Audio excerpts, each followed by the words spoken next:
Kuki news vezo se na bon chaven lem nei vin dunia hi Arab-Islamic het dewen pangal ho kiloi khom na hi in Islamic summit au mi ti ho zong hi het so ke dewa hi in hi chi Arab-Islamic Muslim ho kimu to na hi Pakistan in thu khat anapodo in hi chi wa chu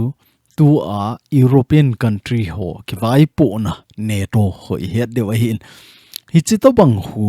Islamic country hon jong bolo hi ti ti a hi thu anapodo ti ho jong hi mo hi in hi chi chung chang jong hin sai hui ten chule hi chi mei te ho in tu ni chan ge a hi ku ki cha te thai mang na ding ku ki cha te su mang na dinga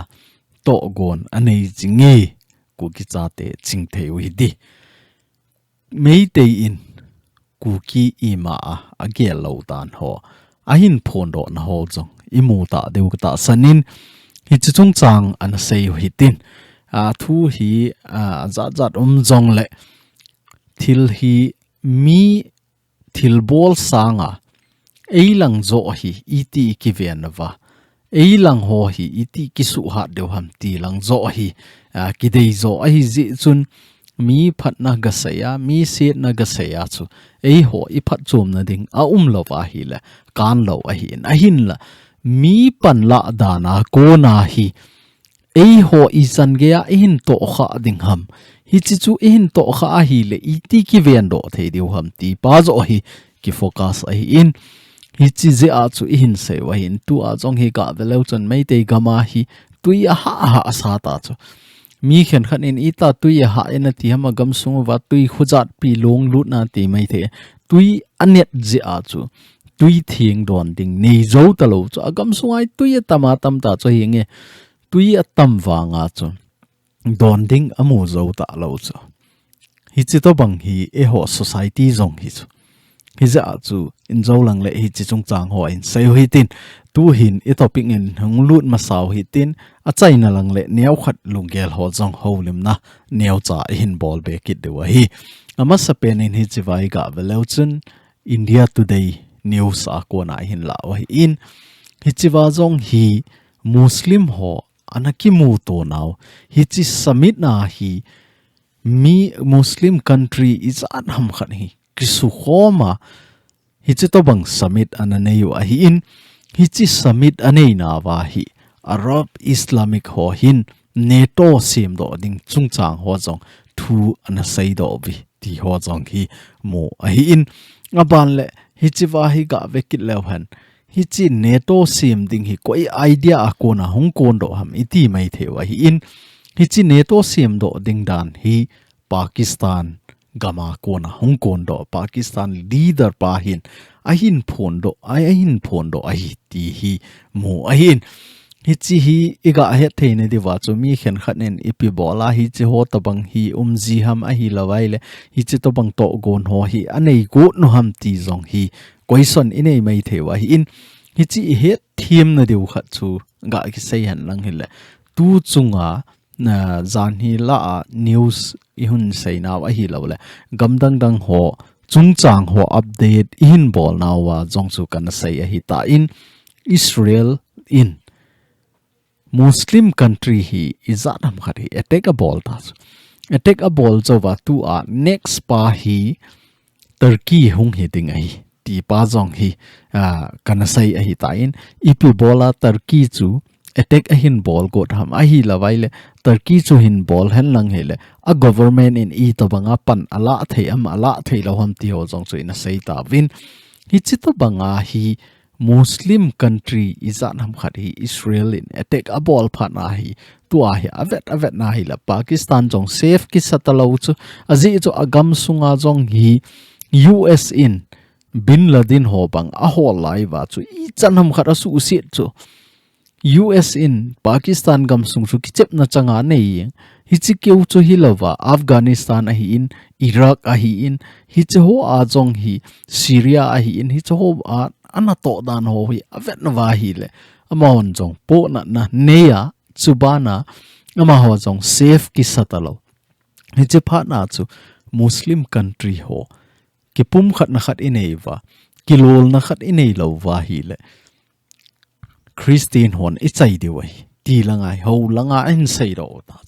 a hin sei na wa tu chung Muslim country kiloi khom ho hi ga velo cham wa noi li se na tu le tu a jong hi a tam pen hin alai wa hi hi za a chu ama ho hin ai vet wa agam sung ho din mun hi avet nai le tu ni a hi wa noi li sit country a hat loi la a jong ho ana velo chun top 5 chan hu ga velo chun Muslim country umbi se lo hi za a chu Muslim country ho hi a safe ta poi hi za a chu ki tho hom hi tin tu a European country ho NATO ti a article 5 a koi pen hu ei ho gam sungin jo kilol na khat ni hui ti a hi Pakistan in tu chunga Arab-Islamic nation na kiloi khom na ananei na wa hi NATO phu do ding dan ho jong hi Pakistan in ana sei do ti hi mo hi in hi chi ba na chu mi khen khat in koi ha Muslim country jong iti kit mai thewa hi ni za chu a lim ho in vet sa wa hi in a gammin chengwang hung ki sim zo pon tin gam som ni wal chen a hi win ama ho hi chela alin pen chu tu le tu a hi Turkey hi alien loi khat hi ta chu Turkey hi alien loi khat hi ta in hi za chu Turkey hi Muslim country ki loi khom na la zaw wa ngai NATO a jong zaw hi cha mai western country langa ki loi khom na NATO country a ho zaw hi a hi le tu a hi Muslim country ho NATO inform hen lang NATO tai ma hong ki vai po hen lang hi le hi chi Turkey hi azaw kit dem ti jong hi question lien ta khat hong hi mai the hi chi azaw kit nai le cha ma dinga cha kan na lo cha ji chu hi chi NATO hi itiam khana iga gela hi le chon a theory mai a gel dinga chu a thupi zo gam khat in attack a hin bola hi le adang ho zo si zo hung zaw jeng ding ti chu lungdam ma chu a hi wa nga chu tu ni chan ge ya European country in NATO aphu do na hi kum izat tam kum so na so ta cho na chi so tho ta cho a hi wanga tu ni chan ge article 5 tu le tu a min NATO adai na pen article 5 pen khu vel izat activate a bol ta bam vel khat bo activate ki bol cho hi chi jong chu Muslim country ho ma ji ti chu hi chi Afghanistan gamsung ahung boya cho US in anabol la ya cho hi chi la ya cho naza khaw cho hi chi ti lo wa cho tu ni chan ge NATO in article 5 hoita anei wa nga hi tu ni chan ge activate khalo hi chi kimang khabi se lo khat vei bo kimang hiya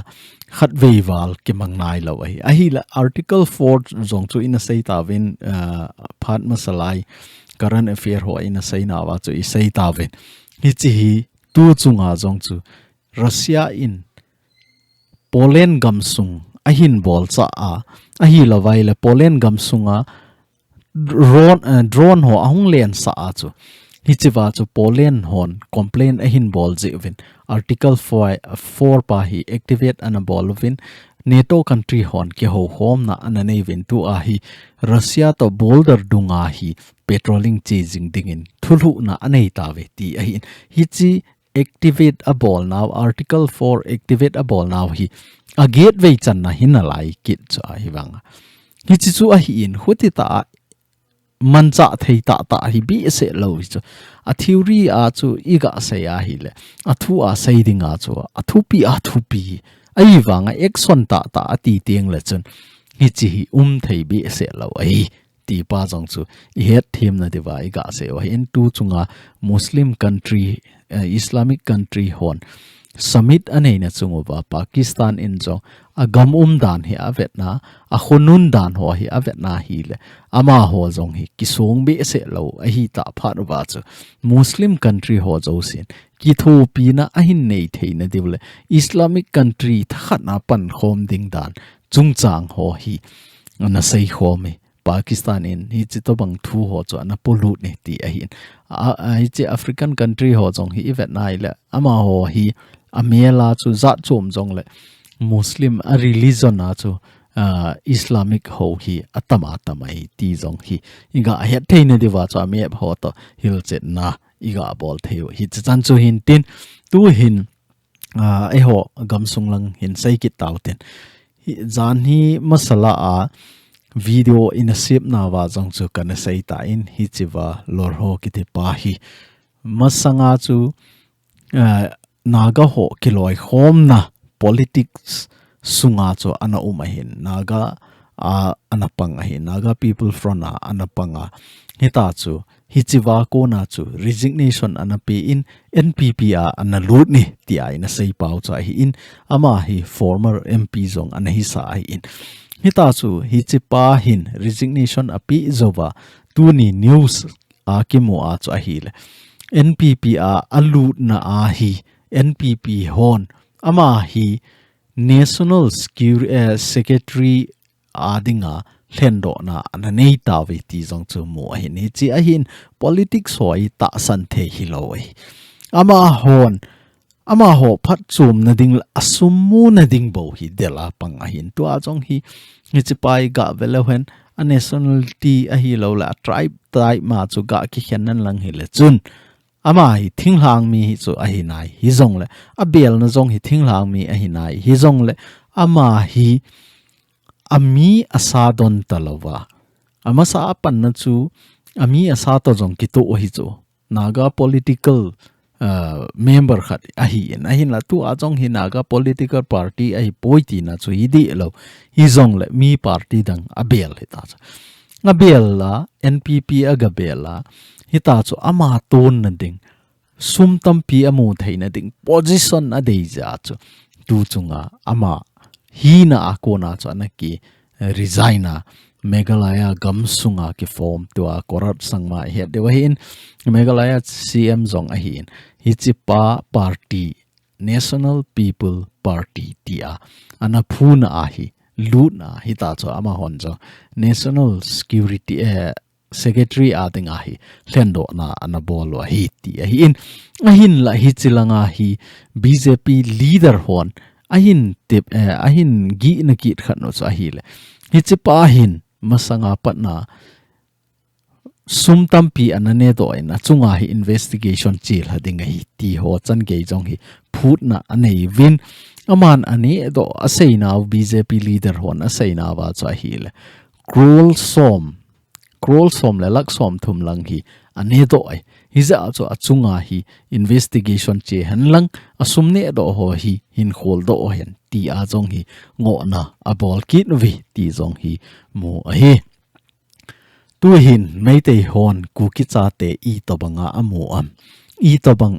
agel vam ti neu cha ga sei lew hen hi chi hi he so ke de hi in ama hi koi ham ti jong he so ke ven ko mi langa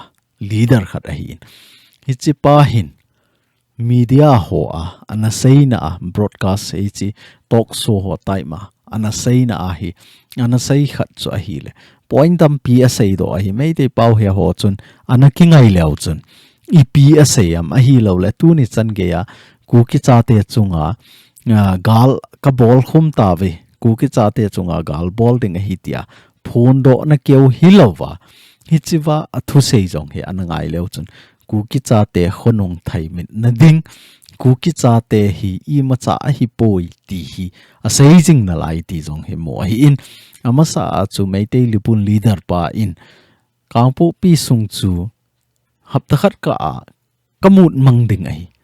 ati chu blow away ki he so Mr. Blow ti a jong ke he hi tai na min hi ta cho na sei hi na hin la tu ni chan ge ya asu mang zo po in hi jong le hi chi chu I sei nom pe no a hi po in tu ni a hi chiwa kokomi leader pan media ho masanga ho lim na anei na anathu sei pa hi hoi ta I ge lai le Kuki cha te I kha do phan wa hi tu ni a mei te hon Kuki cha te hi boy pi kham a hi poi hi za chu mei te problem hi tu ni a Kuki a hi poi Government of India zo hi boy pi I problem o hi I boy na wa hi ti hi phondo na zong anei holim na zong sau pi anei ti hi mo hin amana sei na mấy tây bao hello say na ho hong cái hạ zong le hiện khát nên mấy tây bao cái hepon hin lệ in nát thì cái thâu thâu điều ấy ra cho Kuki CHATEN zo sen het thei na diwa ei pa wa in lewa in sei ko no hi in a point khat na a hi Kuki te chu mei te boy na a hi boy ti hi a sei ai hi chu ipi bola a sei ham tu ni a Kuki la mei te ki boy a hi la tu ni a mei te leader khat nin Kuki te chu mei te boy na a hi boy ti a sei te ipi ji ham te la ei noi siu chu Kuki te chu mấy tây boy na kham zong a hi poi ti a hi a sei hi chu ama na ho lem na ai hoi ta ngai vil lang sei le ana ngai hla vil lang hoi ta veleu chun na mu diu chu ama na sei chu Kuki CHATEN hi mấy tây boy na a hi poi tu a zong hi buffer zone boulder ipp a sei vin hi chi ho hi tu nia center for zone boulder anga nuwa buffer zone asiamova mei teile Kuki ki ka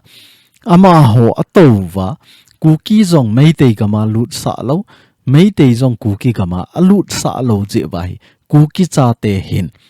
kei ho ka hat no veti ai ki thang atta buffer zone ativa anop nop thu asavin aham thau le veti ai asai ai hi chi hi alang khat na igel di hi chu tu nia kana mi te ho mei te in hi che to banga hi ei noi sia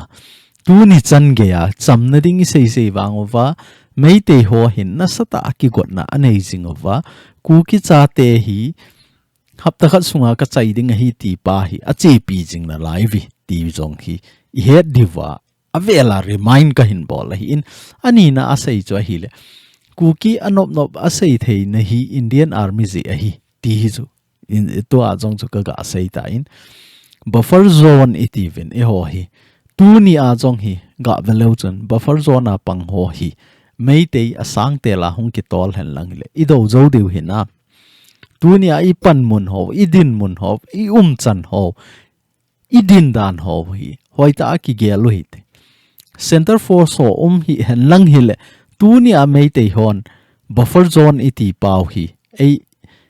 ei za pi diu hinam tu ni a center force o aki gol ja ei za pi wa hi in a hin la hi chi center force kila do po le izo diu hinam hi chapa hin zong a sei hi tu ni a Indian Army hon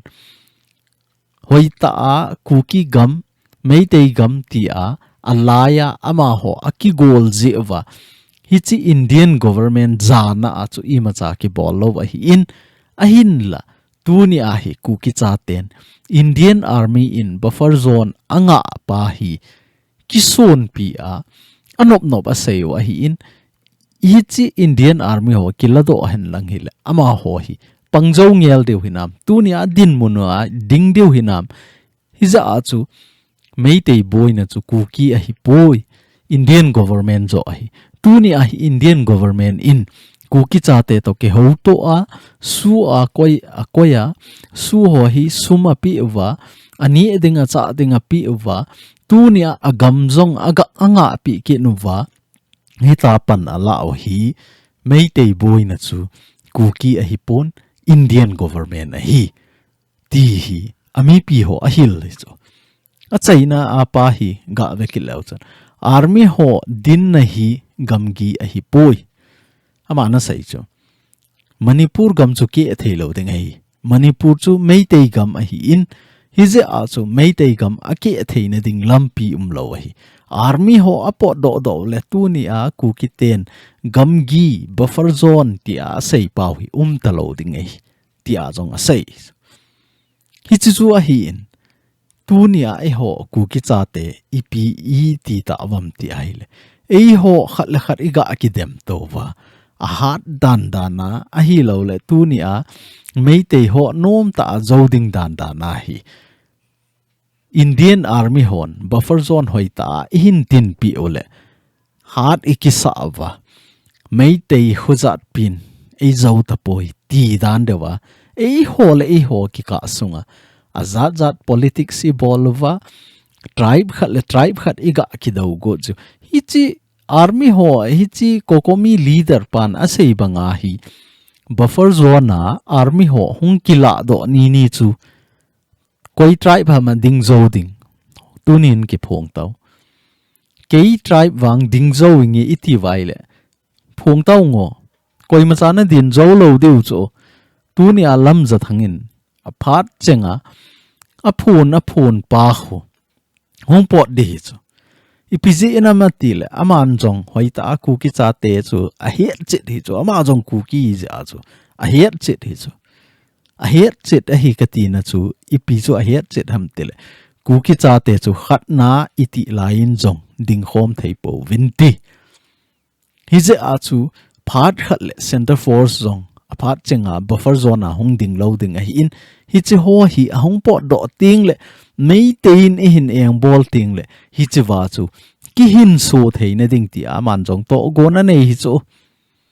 a hi wanga hi chu a fail thei na ding chu ipiam tele tu ni ai ku ki te hi lung thu thum lung thuli ti ngai lo lung thu khat ai din khom angai ka ti chu khat ai din khom deu khat ai pan khom deu thing noi izat jong la khat bo i nei deu asua hen lang anan suwa ta jong le kho lo wei so loi lo loi a kho na ima poi a loi chu Indian government recognize dung chu ya sum ki san taw hen kho poi so no ya chu hen a lo ho jong chu kuki hi da di lo wei kuki hi tho wei hi za chu a hi the ai le ki tho mat de wei su a ko na so langa ko na pancha na thei ting le khat hon jong ki tho pi diu nan su a movement thei ding a hi le so hon jong hi ta chu nan su ho ki tho pi diu khat na I din khom ngai tu ni a nang so no ya na umin nang na poi ti a ki khen ding a hi poi I bon chawa khat na I din khom phat no hi tai tu ni a nang hi chi phung na hi in nang hi chi tribe na hi in nang hi chi pau tho na hi in tia ki khen phat ai ta poi ka nam mi te ho tu ni a hi chi wa kokomi leader pan thu ase hi ei hon aphalanga ki la hi tin khan to na langa ki la hi tin pin tha na ne yu hi tin center force in buffer zone a hin nga lo ni le ku ki chaten ka kinga de wa hi ti pa hi hoi ta I din pi diu center force ki chon do jong le ku ki chaten ka gam giu hi kalha so lo de wa hi ti pa hi plan I bol wa ngai e ho hi gal jam te hiu gal jam te gala boy popo le jam ding hi je a jam jing ki jam jing tu ni chan ke I jam lo naw khalo a ji chu iki got lo ji jong hin a vet hi jong le mi khen khat chu gal anei ting le jam sanga chu le thu ding ki go hi chu ai wang e ho ku ki cha te hi I kam pau vai se ai le gal hang te khoti te khati te itiwa ai exona I vet na hi le tu ni chan ge 1992 93 hong ke do ti lo wa pa na I jam mo hi chu ki jam jing I gam ki dal hal jing hi chi I ha sa na khat no hi je a chu tu ni a ka sei nom pen cho hi le ka nam mi te ho khat na I din kho ma nga in tu ni a hi chi mei te pan a sei buffer zone a Indian army ahung kila do ni le gamgi talo ding ai mei te le kuki gamgi talo ding buffer zone talo ding ama ho gam zong a hi poi a bona hi ke ho gam hi ti a sei pa hi I gamu a hi ta ai li ki ven zo deu hinam I gamu hi I din pi ngam ta deu hinam aman a sei be na khat chu ka ngai leu chun hi chewa hi center force ahung pot ni le ki kap to han lang ga ki del han lang le jam ki dinga hi tai koi ma cha ding po win te ti hi chi chu ata hi ding ham a hi lo le tu ni a hi ku ki cha ten center force han lang hi han lang hi zong le ka gam a hi in ka gam chu ka thi pi nga me ti a idin ngam mo hi na me ki gel phan wa ngai ti hi sei do no me ne hi tu ni chan ge a hi hoi kho hello cha im wang wa hi mei te ho hin hi chi buffer zone na Indian army ahung kila do ni ting le I to banga pan la ding ham I ti ku ki cha te tha chimit ding ham ti pa hi tu ni chan ge ai nga lo helin to gon anei jing na live tu ni chan ge ai ama ho hin milham ho ki got na anei jing ove ti hi mu a hin hi che ho mu chet na anei je a chu tu ni a leader pau in cho hi che to bang kam pa ho cho anei the hi in hi che to bang ki got na ho hi nei hi han lang ama ho jong khat la khat ki to lo ta I ma cha planning nei lo wa hi han lang hi la chun tu ni a sei ho cho a sei do lo ding a hi in a hin la tu ni a hi che to bang anam din mon ama ho ki got dan din mun ho hi hoi ta vet na hi le a het thim a hi in hi ja a chu hi chi to bang thu ho chu a hin sei do the hi ti hi ei ho dinga alarming bell hi ta chu tu ni a center force in Kuki cha te a hin din pia hoi ta event now hi in la so po po wa hi le chun igamu hi ikiven bit deu hi na tu ni a tribe khat ikina wa zat khat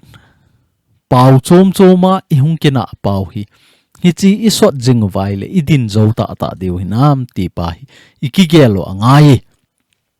center force in buffer zone event pi za e ho ki boy jing pau jong hi inga o pha hi ti ka sei do no men hi chule kalung don na ta khat ga sei le hi chi hi mi tampin jong het thiam lo deu ka ta sanin hi ja chu tu ni a hi kahin sei chet go da hin ku ki cha te hi organization tampi iu mo chu organization ho jong hi khat la khat ki tu ovin lang khat la khat ding khom vin lang khat la khat hoi ta in ki he to vin ti pa hi mi pin I dei pen wa hi in hi chi dung zu ya chu tu ni a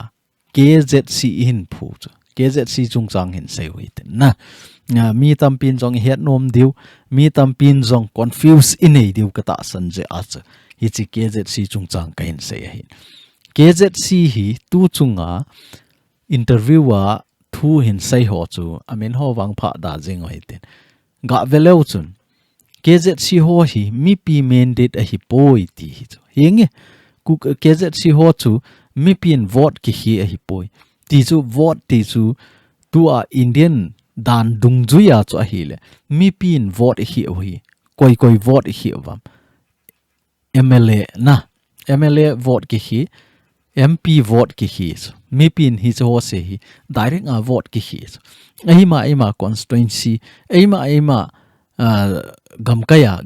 vote ki hi cho hi chi party chu ka de hi chi party chu ka de tia I khut ki nam a hi wanga hi chi KZC mi pi mandate a hi lo pa I boy pau hi ka sei je nom ja chu hi chi kan sei hi in tu chunga hi thado tribe min thado ho se in a leader ding kilhen do wa thado tribe sunga leader ki koi mar hon jong hita chu ama ho sunga vote a hi wa achinga thiem ho mi pin vote ga hi jong le achinga thiem ho ki ho mo wa hi chi dung ju ya chu anam vai poding mar in puya leader ding chu kilhen no hi aban le vai phi ho jong chu ti ma azo paite ho ma chu ti tho na chu ti tho a hin paite tribe council ho hi ta chu kilhen ho a hin mi pi dei hlena chu ama tribe sunga leader kilhen a hi le hi chi leader ho jo se chu ama tribe mi pi hon a kilhen wa hi ti ta chu a hi le hi chu ho si jong ke ho to ki na wa tu a KZC leader hung ki phu chu KZC hung ki phu do a hi che wa chu leader a hin tu a hi le hi chi chu ipi bola tu ni a hi ei ho hin Kuki zo council chu mandate a hi poi itiwa mi khen khan in hi chi z a zaw jong hi dei kit lo chu ipg anam tele hi chi Kuki zo council chu adi poi ti zo hi chi sanga chu KC hi zole Kuki council hi zole ti loi jong eu moment a hin la hi chi wa tribe zat chom leader ki loi khom hon I leader tel hon win hoi ta vote a bol chu amin jong hi zo united a hi lo le Kuki council Kuki zo council aza da bol chu hi chela chu ipi deivam ti a hi anado le KZC hi mi atam zo pi thulu na chu decision anala wa hi chi ba chu KZC hung ki form hi chu ai le chi chu mi pin tu nia ipi bola mi pi mandate a hi poi iti thei hom hi chi jong ni lungdon ta ai hi je a chu he the mo nga in tu nia KZC mi pi mandate a hi poi ke hotel da na hi poi ti pa hi isei pau hi inga de wa hi email ma hovin pancha na nei wa email ma hovin nui sa na ini wa hi bo ti hi ka sei do no min hi chi ba na chu organization dang ho kipun khom ding isei yang chu isei yo le tu a hi mi pin itun do KZC a hi in aban le SOO ho a hi vin ama hoi ta tui banga hung long khom thei ta chu ahung lon khom ki nai le mi pi ki lung kim ki talo chu e hoi mi boyum te hiu chu mi pi ki lung kim ki talo tu a hi KZC le SOO ho akithu job movin anom no min thu a pe vin mi pi dai da ne na tong po wi ti hi ki ta chu hi chi lam kai I to so thui thiem po wi ka ti na pen cha hi tu ni a hi KZC in hi chi wa SOO ho to center to talk nei dinga achi ding ko no wa jong Kangpu pi district a hi in Chuchanpur district a hi in Chandil district a hi in hi cha ho jo se district chom achot no wa mi pi aga ki mo piu chala mi pi holim na nan ga nei piu chala hi chi wa chu ga chi wa hi chi thu ki sei ding a hi tai ti pha na chu aga ki mo pi wa ga chi a hi win a hin la tu ni chan ge a hi oi mo I chan tho a hi hi chi wa wang hi ken KZC ho le SO hoi ka oi mo lo hi a hin la KZC le SOO ka oi mo na chu ipi ham te le center to talk a hin ne ya chu ama hon public head dinga hi media a thu a hin so lo wang wa chu center in a hin so ma sat ta chu center in thu a hin so ma sat na national news so a chu hi chi agreement assign na ho le agreement assign na wa appoint ho chu a hin ta do ai ta chu a hin ta do le hi chi wa chu mi pi boy gam ta chu mi pi an lung hang man ta chu aji chu mi pi dei da nin na tong ta po vi ti pa chu hi chu tu langa hi vet na hi le Dr. Pun Jong pu aron in Jong hi ta chu mi pi ho he thim sa na a hin bol le mi pi kinung thip kit ta chu ai wanga hi chi sign a hin bol ti lu wa chu mi zo si kilung hang chu aji chu ama ho a ko na kam changa thu ki za talo national news ho a ko na thu ki za ho chu event nai le mi pi lung dei bang hi talo hi chi ni a jong chu ken hi chi thil ahung so ding hi ka het je a chu SO a spokesperson te ni jong contact nga amanin jong tu ni hi loading ka kiman po ve ti a hi eina ignore chu aban le KZC spokesperson pa jong ki call le lakit ta lo chu hi chi je a chu mi pi ana so sang kha a thu aza za hung ki sei le tu ni chan ke ya ikika awa trust deficit na ti chu kita san na umbi se lo ta chu hi chu ana so kha hin hi chu ho aso lo na dinga chu ama hon jong aki ho chai wa chu I to banga boy jong le spokesperson ho be chun hoi ta mi pi chu hin he thim sa le tu nia I boy na ho hi lo ding hi ti hi ka sei do no men hi aban kit na chu ka sei nom hi a hi le ho lam kai ho tu lai hi ilha samovin tileng muntina pathin thu isei naw hi hen ho ina pathin thu isei naw hi hen campaign ai chi naw hi hen ai lo le ministry ai thu sei naw hi jong le kidem na jeng a thu isei pau hi ei ho dinga hla sam na khare hi ti jong hi ka sei do no min hi chiwa army pa thu sei hi ga ngai leu chun ne het so ke de wani chewang hi kol pau I het so ke de ta sanin kol pau he ho chun in ngai ta deu jong ka ta sanin aman a sei chu ipi se am tile nang ho Kuki cha te ho hi khat na ki lungsi thelo wa hi jong le khat kina Daovin kina pa hi bol Daovin ti di ka sa bal amana sei ki khat chu ipi ham tile tu la ya chapang hon thil pha hi hen thil si hi zong le a hin zil do daw hi a in sunga ko na a hin ki zil do wa hi in hi ze a cho in sunga hi thil si i sei lo de wa hi ti zong hi a sei kit cho hoi ta na ngai vin lang kol pau ne het lo wai zong la he ho ko ma ni le pi vin tin lang ana sei leo chon tu nia ka sei ho ma mai a sei di i pizi nam tile aman a sei na a chu zomi hon na sei vai le hi chilang hu aboi ka chate a chate khanin hi chilang hu aboi tile Kuki ho mong khuti mong kho ati a hi le a cha chun i pi gel tam oh Kuki ho chu mi phalo ai a hi lo le mar ho kha chun nu yel hi chilanga hu zomi ho ki boi tile zomi ho chu khuti mong cha agilo mong hi a hi khuti hu tile a cha pa chu oh zomi ho chu mi gelo ai hi chi wa ko na chu mu chi ki tu ai ti chu a sei hi analanal cho pathian thu sei ho sa nga cho thim ka sa pathian thu sei hon tu ni a khat le nam khat kidem tu a pastor khat kidem tu i bol sang ba hi khat le khat ki pa cha tu hi bol lo hi ten tu ni a hi chiwa army pan a sei banga hi khat le khat thu pa ki mop tu leo hen i pi bol ai cha te ho i ma society a kina na ding lo dik ngai tu ni a hi lam ka a hi lo le Chuchanpur district sunga inmun ga cho gote na inmun cho got na chu kiman cha na mu zong le na cho thei lo de chu ipj dam tele inmun a kimane amun zong cho akilem sele ka dei na mun ta hi etia naga cho got na hi le na lut na ding na ho bung chu na ki vet masat ngai hi ai inmun de in lang cho zo le zong le chun na lut na ding ho ina chu ho bung nga chu na lut ngai na cho na ding te chu ipi ho bunga ham ti ne het ngai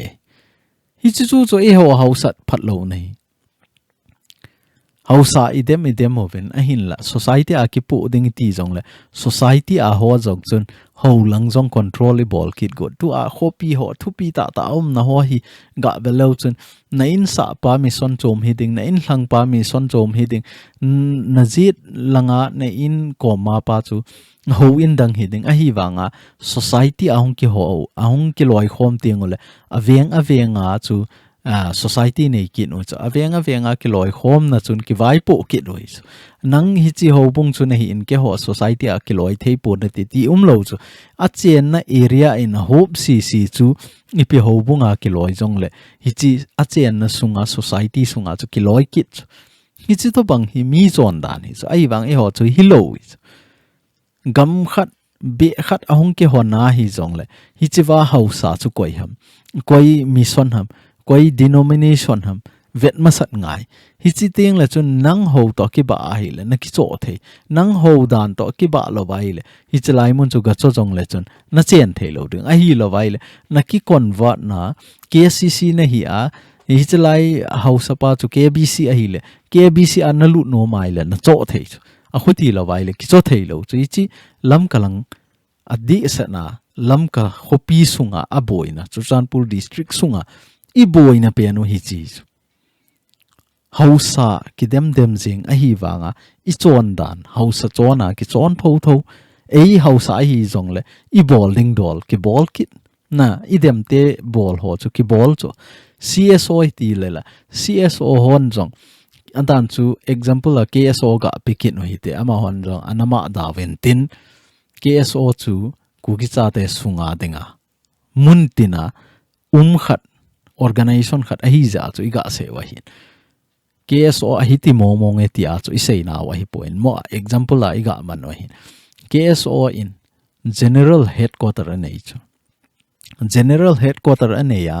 hichi general headquarter nei lo wa chu tu ni a hi a branch ho in jong ama gam kai sunga boina o maila thu a so thei chu hichi headquarter in an head pi lo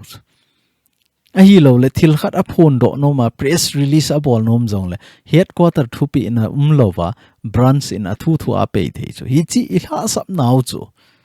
organization khat kiti chu headquarter head pi lo wa chu thu ki sei thei lo tu dia hi chi wa army pa e hola ahung jaw ding mei jong hi a headquarter in a head pi di chu a headquarter in a head pi zowa hi chi wa hung zawa hi chi to bang thu a hin sei hi di so 27 sector leader hon jong a head deu cho hi chi a head lo wai la aman hi chi wa hung dinga anop no ma thu sei thei lo chu hi chi to bang chu hi chu kilol na administration ki ti chu tu ni a hi ku ki cha te I ha thei lo na hi pg am tel ama sa apana kana sein center government head pi lo na a hi lo center government do na na tong ki hi khan ti ti a ki cha je wa I bol lo a hi ken ka sei chu shadow government ki si mo hi te shadow government ti chu hoi ta announce bola press release bola kei ho hi chi government ke hi ta we ti ki phone na ding hello chu inam sunga I ki vai po na sungu wa hi khat command khat ko yo ngai chu tu ni a hi example aga sei ki lew han KZC imang tawe a hi le KZC no ya chu EPP department ding medical department ding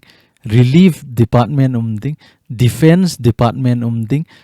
religion department ding department chom cha I hung ke hop ting le igam sungu wa boy na ha sat na ho hi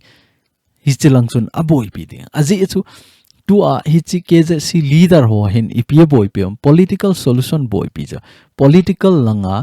igam zalen na ding igamin gam tup amo thei na ding hi che pa cho boy pi ta cho a hi la ma ho chon development ho cho boy pi thelo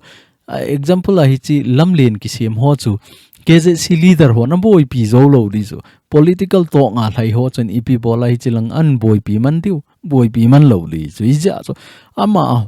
ama ho noi ma chu department chu ma sim diu development langa hi nang hon mopo na nei diu hi chilanga hi medical langa nang hon mopo na nei diu hi chi chu to khom de ki ho khom de hi chi chu government ki ti cha hi chi chun hoita governing a bol chula hoita ama ho chun atosot chula ama hon vai ho mo sim hi chi to bang khat ki si mo ite tel Indian government dan to ki to lo hi ti khati itiwa hi chi chun dan in aphal lo na I ma cham lo chai ho society sunga hoita iki vai po wa panmun to mun hoita ki hop mo wa hi le chun hi chi hiala chu administration adang I pi ding hi chi to bang chu I bol do wa hi chi pa chun hoita I society a hin control thei ting le Indian government en jong hin ventin hi chi te pi hi aki organize dan hoi hila administration hoi hila ti ting le ipi bola to a separate ki hisa cho administration jong pi lo deu tu ni ai ho khat la khat ki tha to wa khat la khat ki vet da wa khat la khat ki dem to jing wa hi le tu ni army pan a sei to bang cho a sei ding mong chola khat la khat na ki Lungset thei lo wai le khat la khat kina hi bol Daovin ti hi chu ga geleu chun hi chi point si jong cho ale na le na ho ma hin cha ka san kin wa nang hon I ma cha jong na gel lo mai the wa hin a hin la thu sei dan mo mong chu ivet na hi le film ki ve a gunda ho agol hang pan a ho na to kilo ta so noi si ta thu ki sei to kilo ta khat le khat na ki Lungset thei lo wa hi le khat le khat ki na bi hi bol Daovin ki ti pa chu za chat o ma hi ti hi het do na diwa tunia saw deu khat ka hin sei a hi in isai sawal ta deu ka ta sanin a hin la igam inam phat na dinga hong ki sei a hi in tunia hi chi Kuki news hin ve a hoi ta hin ngai ho pathenin phat theina bo un tin inam kilung to na dinga ingai hla wa hi in inam kilung to ding le inam pan khom theina ding deisa na chu saw pi in sei kha wa hi in tuni Kuki news be jau se na chung chi wen ka ki pa in na bon chawen pathenin phat theina bo jing taw hen